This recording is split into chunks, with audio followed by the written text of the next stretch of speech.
Welcome to today's market report.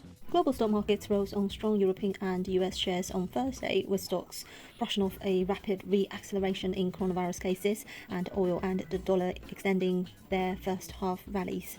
On Wall Street, the S&P index kicked off the second half of the year at record levels after data revealed that weekly jobless claims in the United States fell to a 21-year low. London, Frankfurt, Paris and Milan overcame a mid-morning wobble to keep the pan-European stock 600 reaching for a record high.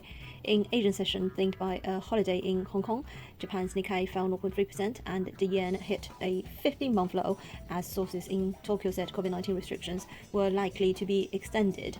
The dollar index hit 3-month highs ahead of Friday's UK jobs report that could offer clues on when the Federal Reserve will start to pare back stimulus.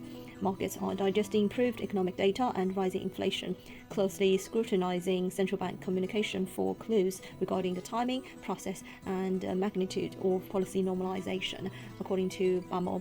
US government bond prices were lower, with the benchmark 10-year yield last yielding 1.4696%.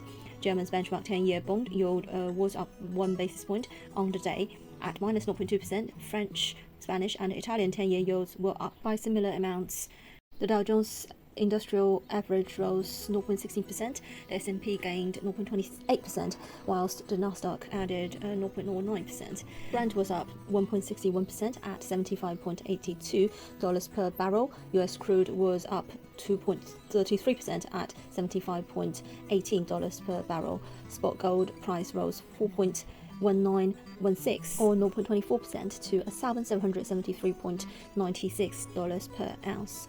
On the FX front, the GBP-USD pair has managed to recover around 40 to 45 pips from 2.5-month lows and was last seen trading with modest intraday losses just above the 138 mark. Following the previous day's good two-way price moves, the GBP-USD pair met with some fresh supply on Thursday and extended its recent rejection slide from the key 140 psychological mark.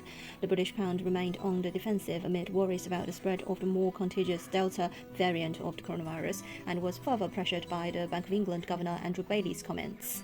Speaking at the Mansion House in London, Bailey refrained from offering any hawkish cues and reiterated that the BOE shouldn't be overreacted to temporary inflation rise.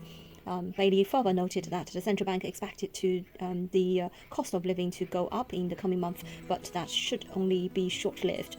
This, along with a downward revision of the UK manufacturing PMI, acted as a headwind for the sterling.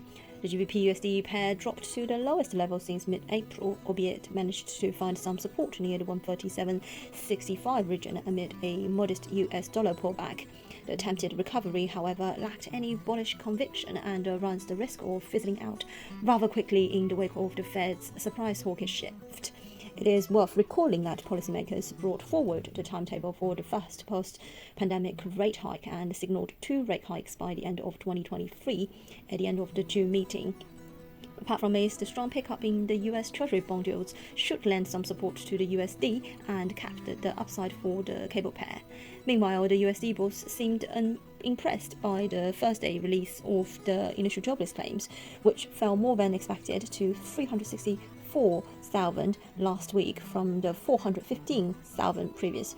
Traders now look forward to the US ISM manufacturing PMI for summer impetus. The key focus, however, will remain on the monthly jobless report, NFP, on Friday.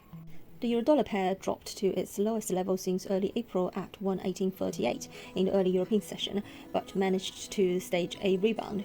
However, the pair lost its momentum around 118.80 and started to edge lower during the American trading hours. The pair is currently trading at 118.62.